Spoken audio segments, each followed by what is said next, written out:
Have you ever looked into the eyes of your child and felt as if they've been here before? Not just a little one learning to walk or speak, but someone ancient, a soul that seems to stir something long buried within you, as if their presence isn't entirely new, but somehow familiar.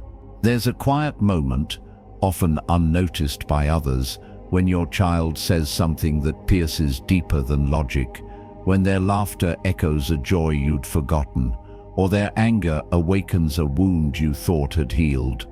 And in that stillness, a question rises like mist from a forgotten lake. Did this child come into my life by chance or by karma?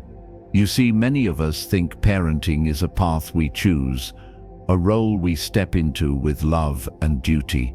But what if, beneath the surface of biology and family trees, there is something more mysterious at work? What if your child didn't just arrive to be raised, but to raise something in you? In the teachings of the Buddha, it is said that the relationships we hold most dear are often rooted in past lives, in unfinished lessons, in tender debts of love, loss, and liberation. Perhaps that's why some moments with your child feel strangely spiritual, not always beautiful, often painful, but undeniably sacred. This isn't just about parenting, it's about presence, it's about healing, it's about remembering who you are through the mirror of who they are becoming. So if you've ever sat awake at night, wondering, why does this child trigger me in ways I can't explain? Or why do I feel like they've come to teach me, not the other way around? Then you're not alone. This is a path walked not with certainty, but with openness. And over the next 10 reflections, we will walk it together, quietly, gently, like two old friends sitting beneath a Bodhi tree. Because perhaps, in learning to understand our children, we are learning at last to understand ourselves. Let us begin. Part 1. The arrival of the child. Not random, but karmic. Have you ever held a newborn in your arms and felt a presence older than time itself? It's a strange kind of knowing, quiet and wordless, that touches something ancient inside us. We say the child is new to the world, but what if the world is not new to the child? What if the moment of arrival is not the beginning, but a continuation of something we've lived before? There's a story in the Zen tradition about a monk who once asked his teacher, "When does a soul begin its journey?" The teacher, pouring tea with steady hands, replied simply, "When the teacup is cracked and the echo remembers the clay." Sometimes, life doesn't answer in words but in whispers. The first flutter in the womb, the gaze of a child who hasn't yet spoken, but seems to see right through you. The weightless moment when you realize they're not just here to learn from you, they've come carrying something for you to remember. We often think of parenting as a one-way path. We raise them, we teach, we guide. But what if the child is not only the student, but also the mirror, a mirror polished by lifetimes, returning now to reflect the parts of us we've forgotten, buried, or never fully faced? Buddhism reminds us that nothing in our lives arrives by accident. Every encounter, every bond, every joy and sorrow, they all ripple from causes long before we were born. And the bond between parent and child, that one is etched deep in the fabric of karma. Some call it destiny, others call it miracle. But underneath all names is a simple truth.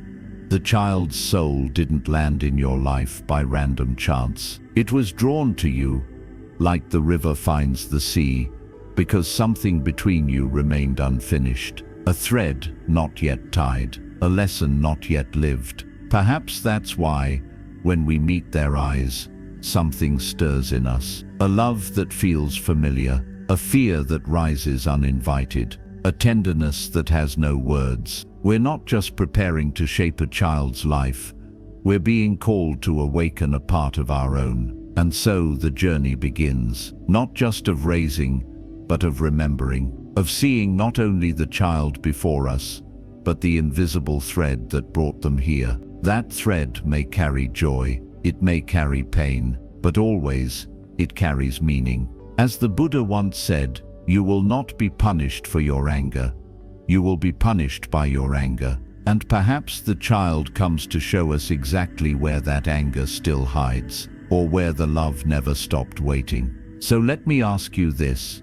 If the soul of your child didn't come to be shaped, but to awaken, what part of you is it here to awaken? Part 2. Parenting as a mirror of the past. Why do certain moments with your child feel like déjà vu, not just in memory, but in emotion? A slammed door, a stubborn silence, a soft plea that sounds far too much like your own voice long ago. Suddenly, you're no longer just the parent in the room, you're also the child you once were, vulnerable, misunderstood, longing, and just like that, the past comes alive again, not as a memory, but as a feeling. There's something quietly sacred about this, though it rarely feels that way in the moment. You might be standing in your kitchen, exhausted, after saying the same thing for the third time. You raise your voice. The child winces, and in the silence that follows, an ache rises. Not just guilt, but recognition. You've been here before, not in this house, not with this child, but in a moment just like this. Only you were the one on the receiving end. You were the one who cried and was not comforted, who asked a question and was ignored, who broke a rule and felt shame instead of guidance. And now, unknowingly, you are echoing the very thing you once swore you'd never become. This isn't failure, this is karma, quietly tapping on the door of your awareness. In Buddhist teaching, karma is not punishment, it's pattern, it's momentum carried across time, through action, reaction, silence, and repetition. And unless we meet it with presence, we become the vessel through which it continues. Our children are not causing these patterns, they are revealing them. There's a Zen koan that says, "The wild geese do not intend to cast their reflection. The water has no mind to receive their image. Yet still, the reflection appears." This is how our children reflect us, not because we teach them to, but because we carry within us what still longs to be seen. A fearful child might stir the fear we've silenced. A defiant child may awaken the need for control we never questioned. A sensitive child might remind us how little tenderness we allowed ourselves to feel. And the question isn't just what is wrong with the child. The deeper question is what in me is being invited to surface, to soften, to finally heal. This is the hidden task of parenting, not just to raise a child, but to face the unfinished echoes of our own becoming. Not to be perfect, but to be awake. Because when you pause in those moments of reactivity, when you breathe before repeating the same old line, you are not just making a better choice, you are breaking a cycle. And as the Buddha gently taught, as the great ocean has but one taste, the taste of salt, so too does this path have but one taste, the taste of liberation. So I wonder, what if the conflict in your home is not a sign of failure, but an invitation to freedom? And what if the child before you is not resisting you, but reminding you of a vow you made long ago to become something different, something softer, something whole? Part 3. Karma speaks through behavior. Why do certain behaviors in a child strike us so deeply, not just as frustrations, but as wounds reopened? A defiant no, a tearful meltdown over nothing. The way they shut the door and retreat into silence like a stranger. To an outsider, these are just moments. Ordinary struggles of growing up, but to a parent, They can feel seismic, out of proportion, strangely personal, and beneath our attempts to discipline or soothe, something ancient stirs, not because the child is misbehaving, but because their behavior is speaking in a language our soul recognizes. In Buddhist thought, karma is not only a consequence, it is memory carried by energy. Not just our memory, but the memory of generations, of emotional imprints etched into the very soil of our nervous system. And so when your child resists, withdraws, or explodes, it may be less about the moment and more about the echo. A child's stubbornness might mirror the rigidity we've inherited, but never named. Their anxiety may reflect the fear we've lived with for decades, quietly suppressed beneath a busy life. Their silence might awaken the unspoken ache of never being heard. It's tempting to think they're acting out, but perhaps something deeper is acting through them. Something karmic, something not theirs alone, but carried unintentionally through you. There's a Zen teaching that says, when one awakens, 10,000 beings are liberated. This isn't metaphor, it's a quiet truth. Because when you choose to pause to look beyond the surface of behavior, you are not just calming a child, you are liberating the entire chain of reaction that led you here. Imagine this: your child is screaming, fists clenched. You feel the old fire rise, the urge to yell, to command, to shut it down. But instead, you breathe, you sit, you soften, you see, and in that presence, something ancient shifts. No thunder, no great awakening, just one moment where a seed is not passed down but released. That is the heart of mindful parenting. Not control, not correction, but communion. The courage to say, this pattern ends with me. Not through force, but through awareness. And yes, it's hard. There will be days when you fail, days when the script plays itself before you can catch it. But even noticing the pattern is sacred.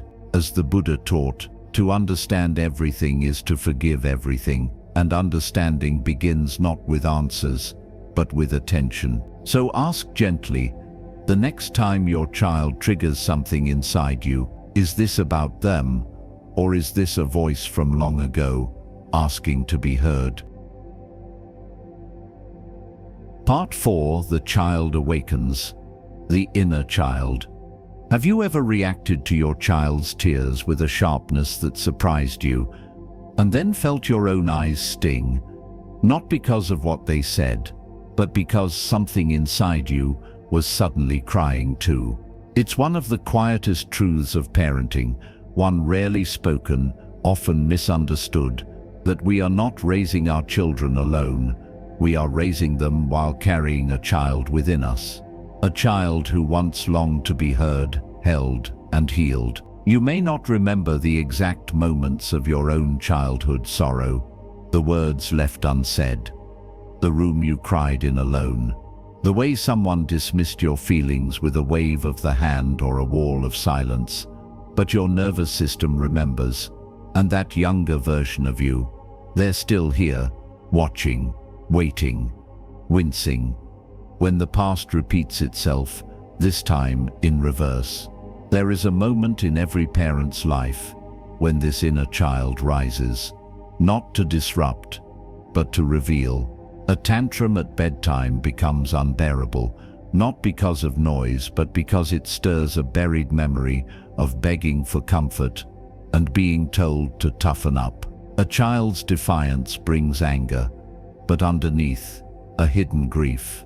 Why was I never allowed to say no? A daughter's tears make you uncomfortable, because once your own were met with shame, and suddenly, you're not just responding to the child in front of you, you're reacting from the child within you. In Buddhism, we speak of store consciousness, a deep layer of the mind where impressions are kept, even lifetimes old. They do not disappear, they wait until something, someone calls them forth. Your child, often without meaning to, becomes that someone. And this isn't a mistake. This is the sacred choreography of karma. Because in those moments, raw, tender, painful, you are given a rare invitation to not just correct your child, but to comfort yourself, to pause, to breathe, to kneel, not just beside them, but beside your own sorrow. What if, just once, you whispered, not just to the child you're raising, but to the child within, "You're safe now. I see you. I won't abandon you again." Healing doesn't come from textbooks or parenting tips. It comes from these unplanned moments, when your soul opens just enough to let in the light. Moments when you stop reacting and start remembering. And in that remembering, something begins to soften, in you, in them. As a Buddhist sutra says, if we take good care of the present moment, we take care of the future. And I would add, if we hold space for the child within, we become safer for the child without. So the next time your child says something that feels too loud, too dramatic, too much, ask gently, is this only their cry, or is it ours? Part 5. Love, Attachment, and the Art of Letting Go. You can only lose what you cling to. Buddha, what does it truly mean to love someone, especially a child who once lived inside your body or inside the small orbit of your daily devotion? Is it to hold them close forever, to protect them from every mistake, every heartbreak, every misstep? Or is love, in its most awakened form, the quiet courage to let them walk away? It's one of the most tender confusions we face as parents, and perhaps as human beings. Because the very act of loving often awakens fear, not of loving too little, but of losing too much. And so, without noticing, our love wraps itself in the thin threads of attachment. We grip instead of guide, control instead of connect, cling instead of simply be there. We say we want what's best for them, but sometimes, best is a quiet disguise for what keeps us needed. There's a story in Zen tradition about a man who held a butterfly in his hand. He loved it so deeply, he closed his fingers to protect it from harm. But in his grasp, the butterfly could no longer breathe. It was only when he opened his hand that it could fly and live. In that small story lies a vast truth. Love that suffocates is not love. It is fear in sacred clothing. As your child grows, so too must your relationship with them. The arms that once held them steady must now learn to release. The voice that once taught them must learn the silence of trust. And the heart that once beat for two must accept its own rhythm again. This doesn't mean you stop caring. It means you stop needing their closeness as proof of your worth. It means you understand what Buddhist wisdom has long whispered. Attachment is the origin of suffering, but non-attachment is not indifference. It is love without clinging. When your child chooses a different path, when they say things that feel unfamiliar, when they stretch into beliefs or decisions that challenge your own, can you still stay rooted in love? Can you release them, not because you want to lose them, but because you trust that your love is strong enough not to trap them? It takes a brave heart to loosen its grip, to watch them stumble without rushing to catch, to witness their sorrow without rushing to fix, to stand at the edge of their becoming and not call them back to your own story. And in doing so, something profound happens, not just in them, but in you. You begin to remember that love was never meant to be a leash. It was always meant to be a light, a warmth they carry with them, not a chain they must drag. So if today you find yourself holding on too tightly, not to them, but to who they used to be, pause, breathe, ask yourself gently, do I love them as they are becoming, or only as I remember them? Part 6. Generational pain and the sacred pause that breaks the pattern. When you suffer, you are not the only one. You carry your ancestors with you. Thich Nhat Hanh, Have you ever surprised yourself with a reaction? Perhaps a sharp tone you swore you'd never use, a gesture that came out too strong, a silence that felt cold, yet familiar. And in the quiet that followed, a whisper echoed in your heart. I promised I wouldn't become like them, but somehow you did. This is not a mark of failure. It is a signpost, one that reveals something deeper than your conscious intent. Because not all patterns begin with us. Some are inherited like invisible scripts, passed down through generations not by words but by wounds. We carry the imprints of those who came before us, their fears, their silence, their rage left unspoken, their tenderness left unoffered.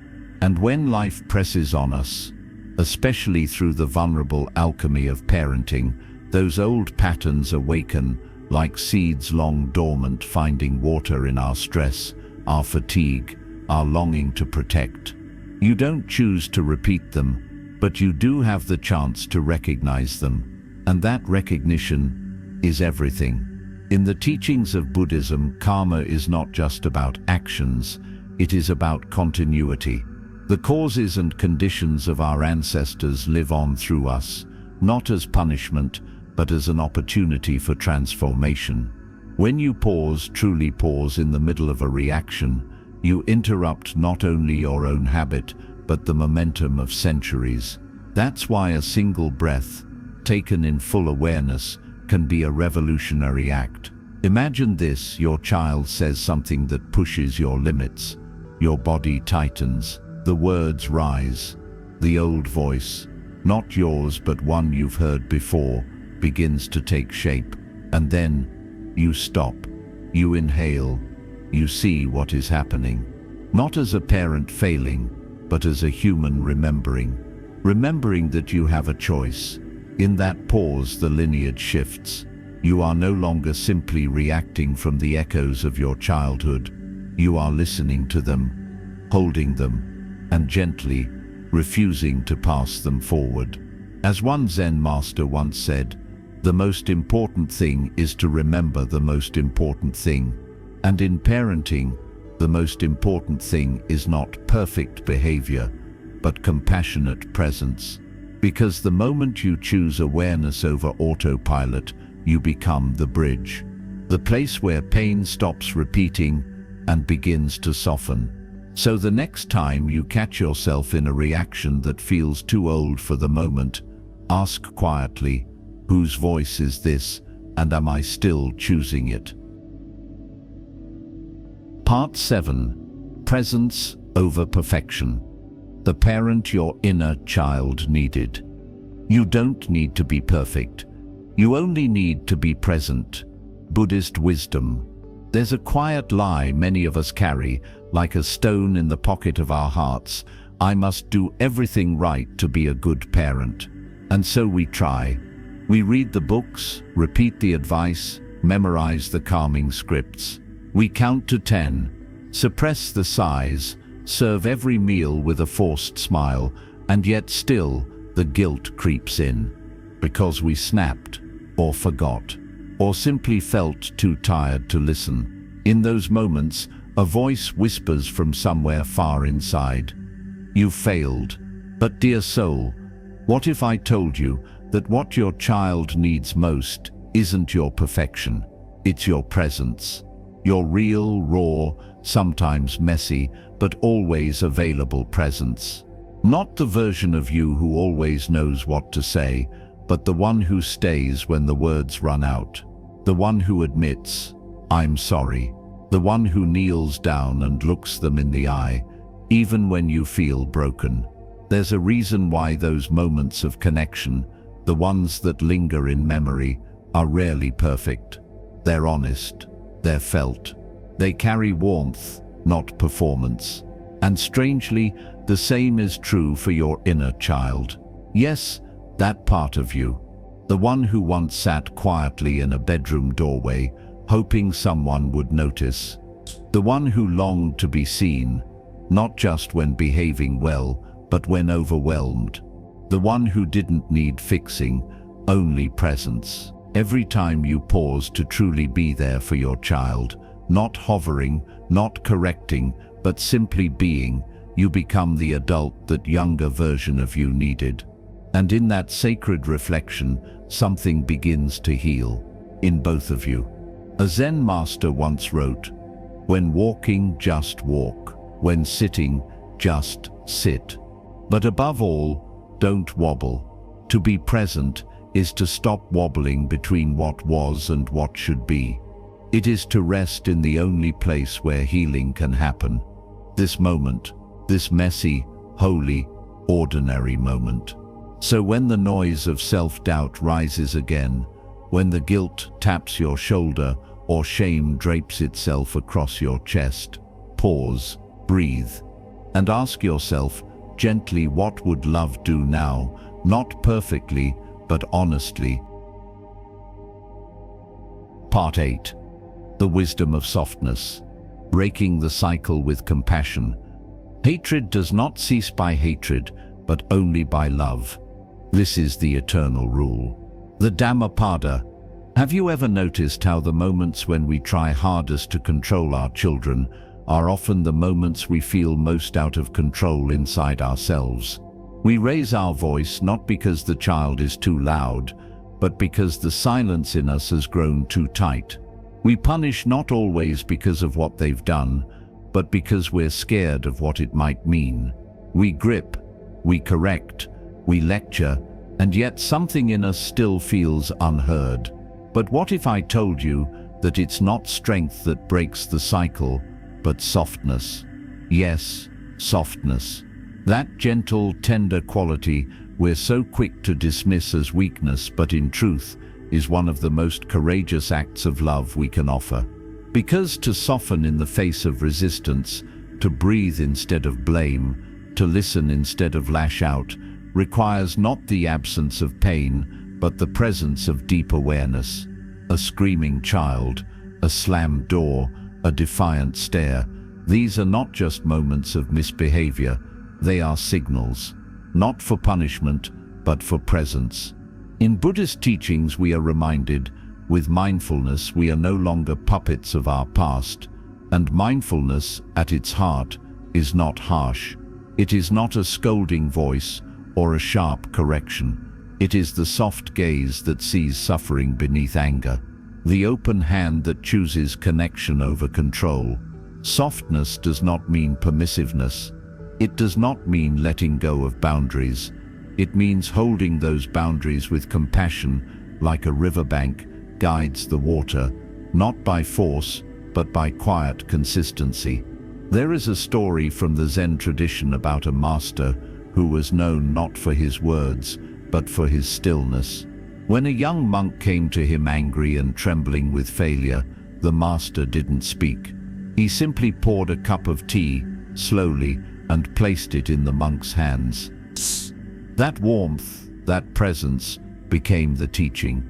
Sometimes the most profound healing happens not in what we say, but in how we choose to be.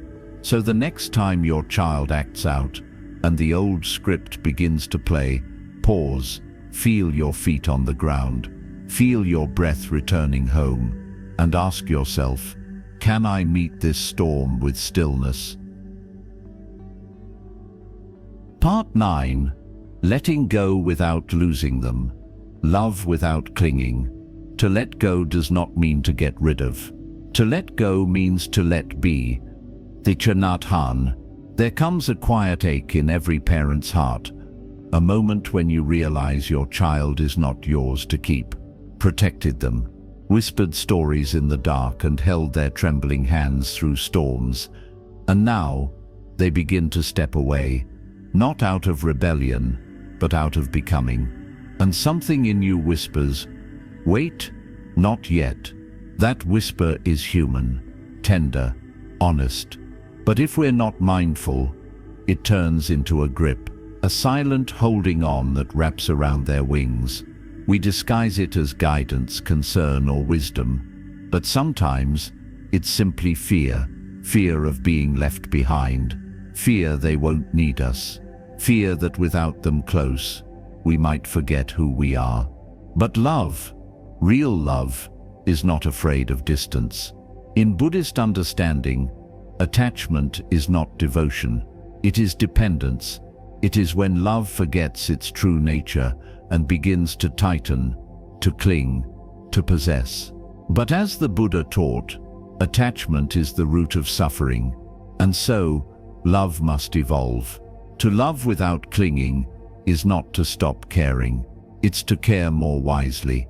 It's to realize that your child's path will diverge from yours, and that's not a betrayal. That's life doing what life does, unfolding in 1,000 directions.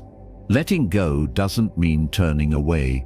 It means stepping back just enough for them to feel their own breath, their own choices, their own courage.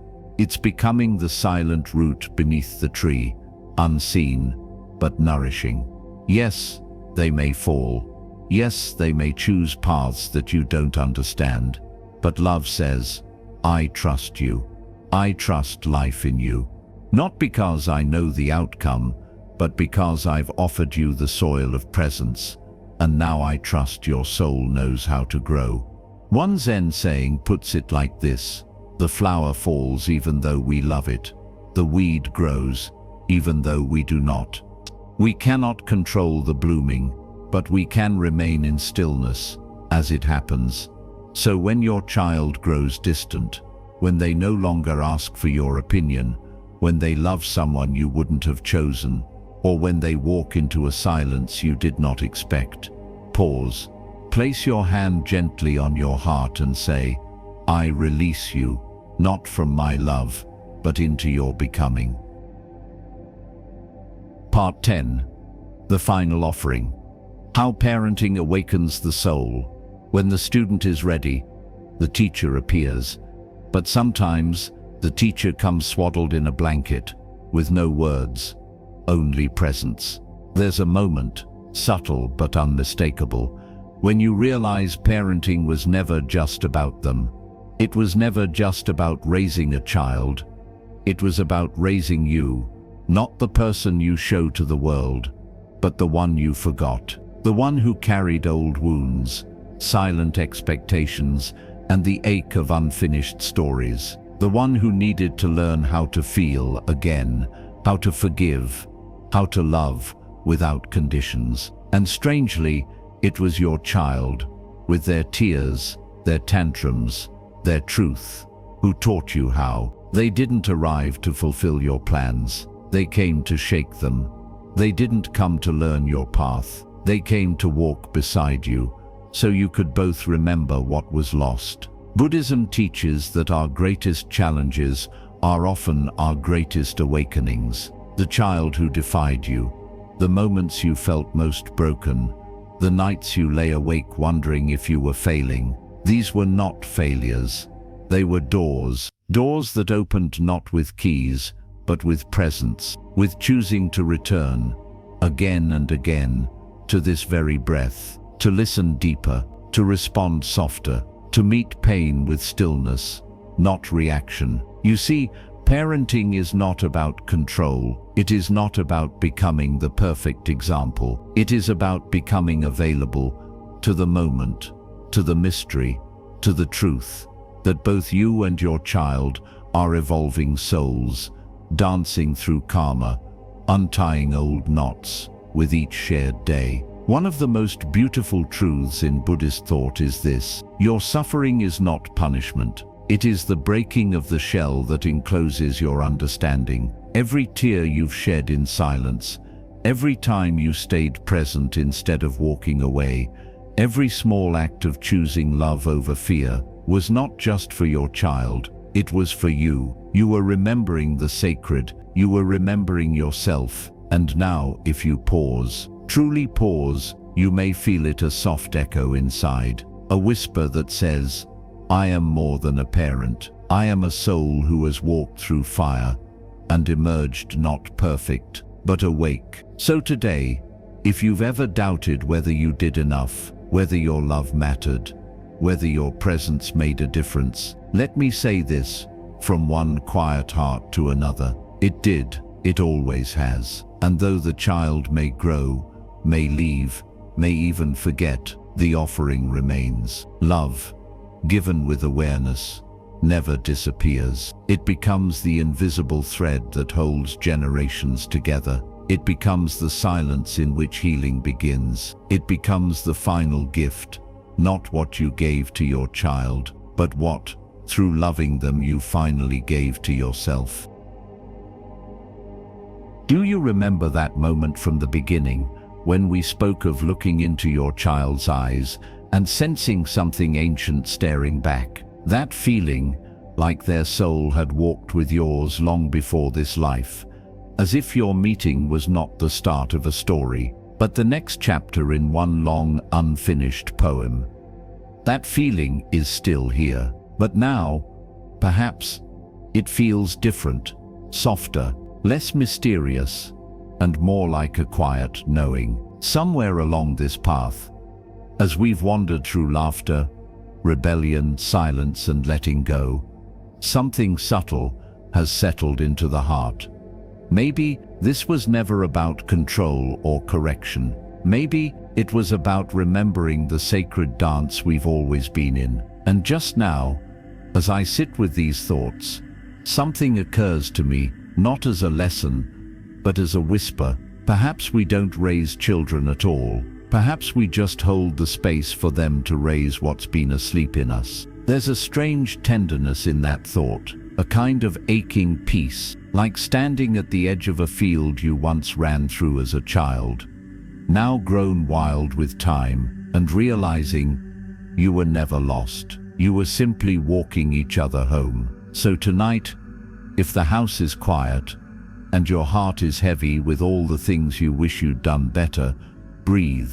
Some wounds don't need to be explained. They just want to be held with kindness and time. And if this journey has stirred something gentle in you, maybe someone you love is walking through the same shadows, carrying the same silent questions, you could send this their way. No explanation needed, just a gift from one soul to another, a reminder that love, when seen through the eyes of presence, was always enough.